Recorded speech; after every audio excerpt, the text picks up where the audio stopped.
You're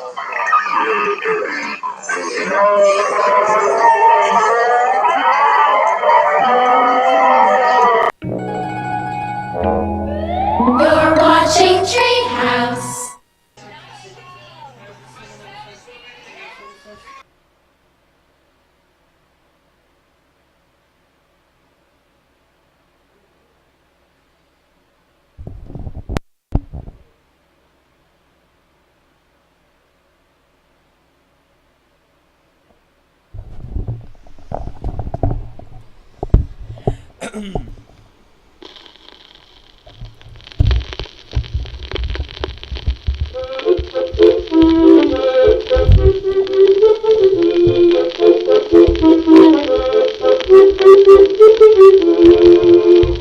Hundred and 80 miles east of Winnipeg, 900 miles from Toronto, at the end of Highway 105, deep in the forest of the Precambrian Shield, is the Red Lake district of northwestern Ontario.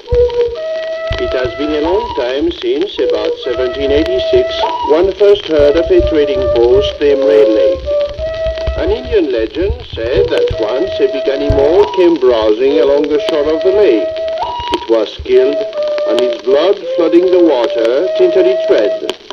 From then on, the place has been called Red Lake. Prospecting started around 1898.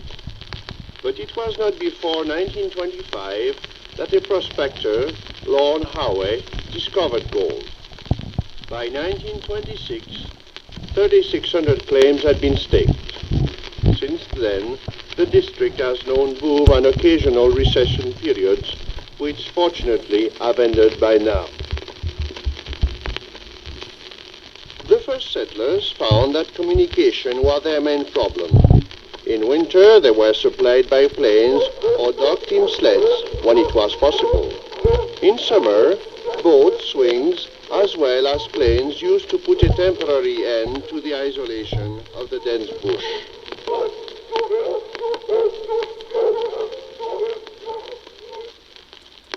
Today, transportation is not a problem anymore. Highway 105, built in 1946, joins the Red Lake district to the Trans-Canada Highway. One can also land at the airport in Cauchemar, or a float plane can take you directly downtown by Howe Bay. The log cabins have disappeared, replaced by pleasant and modern houses, many of them built and carefully maintained by their owners. Downtown, on the north shore of the Red Lake, is located the business center, the post office, the banks, the Lakeview Bakery and Cafe, the Legion, the official buildings, and the Hudson Bay store serving the community since 1898. Right on the outskirts of Red Lake are the Memorial Hospital and the District High School, which in its 13 grades has more than 400 students, some of them coming every day from as far as Deer Falls, 45 miles away.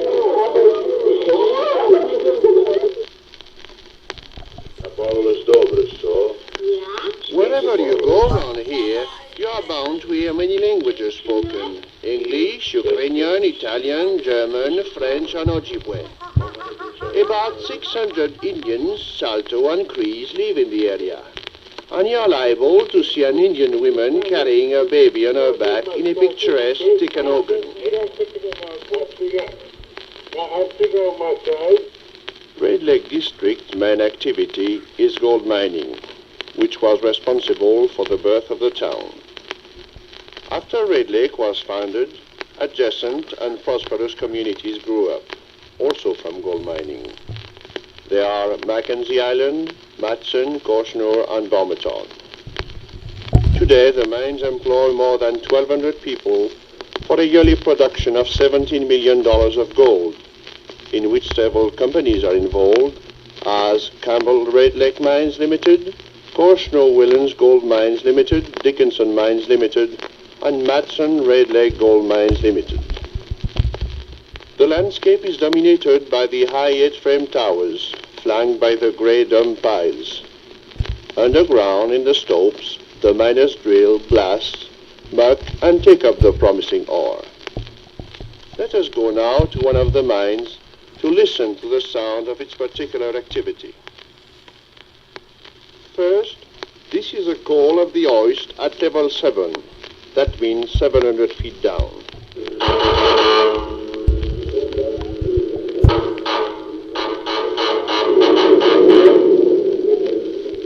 Here is a diamond drill going through the rocks.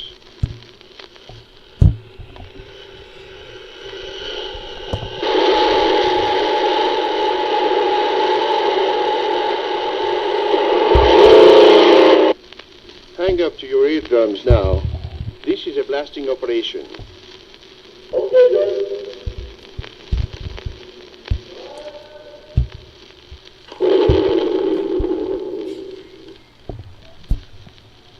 On the surface, some 4,000 feet higher, the ore goes through the crusher.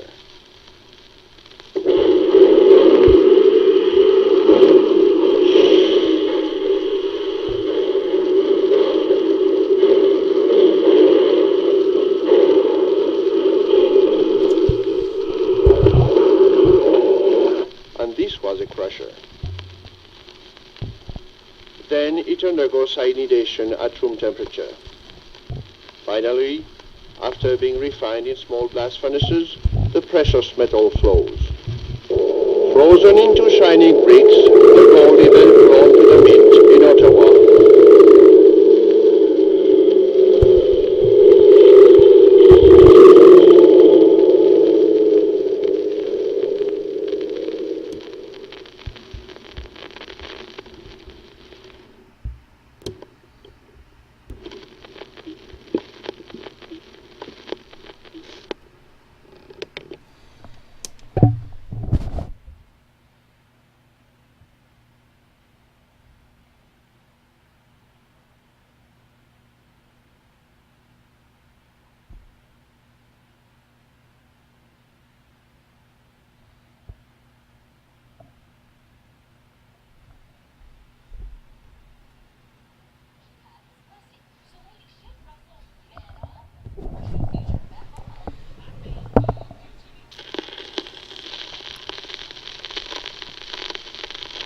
Another activity of the district is lumbering. 2 mills operate in the area. The bush constantly resounds to the whine of chainsaws, the crash of falling trees, and the pungent smell of fresh cut wood.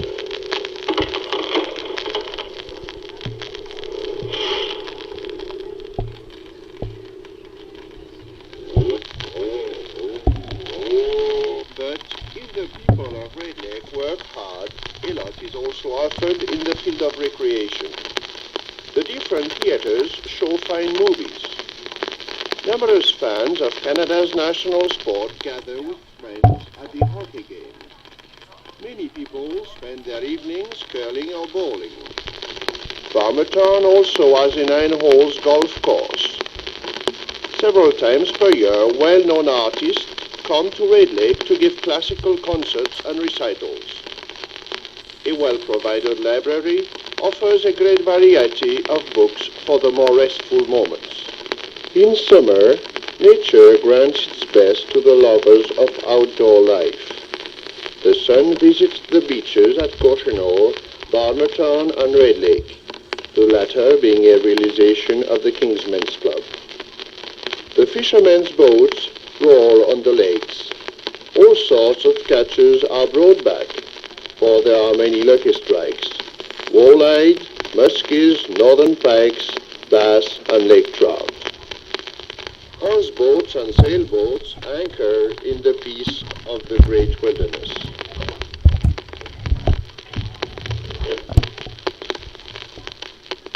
But summer ends and autumn is here very quickly.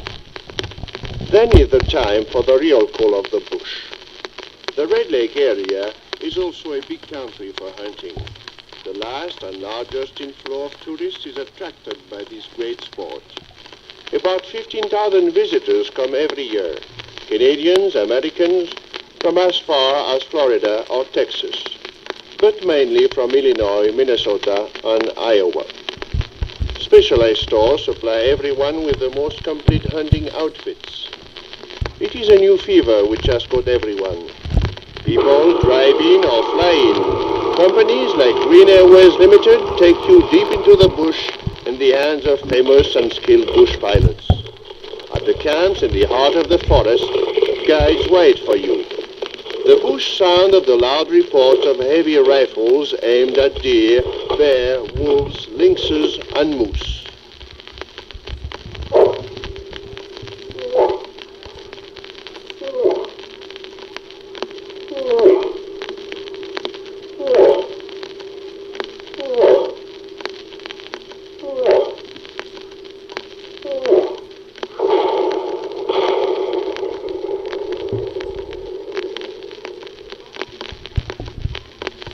If one prefers smaller game, ducks, partridges, and grouse abound around. Tons of venison and moose meat are taken back to town every year.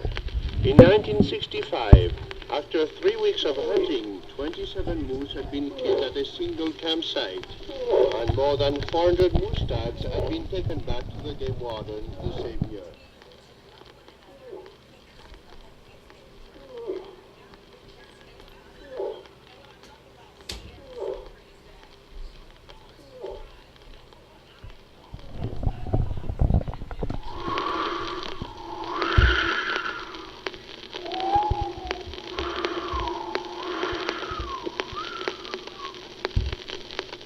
Finally, winter arrives. The north wind blows, stinging, biting the ears, turning the faces red. For the next 6 months, Red Lake District takes its new look. It is time to skate, to play hockey, to curl, to sled, to ski, to go ice fishing. The planes trade their floats for skis. The snowshoes slide on the frozen lakes.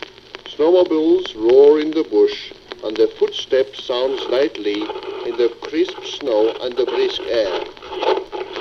A temporary road is made on the ice of the Red Lake. It shortens greatly the distance between Cautionor and Red Lake. The people of Mackenzie Island drive home instead of taking the ferry.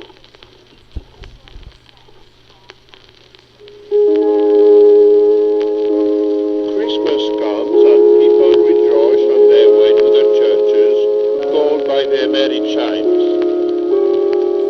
While some quietly in the warmth of their home recall good memories of the past year, others work or dream, planning new improvements for the community, thinking of the developments to be brought in by the new Iron Bay mines, all trustful in the future of the great country they live in, the Red Lake District.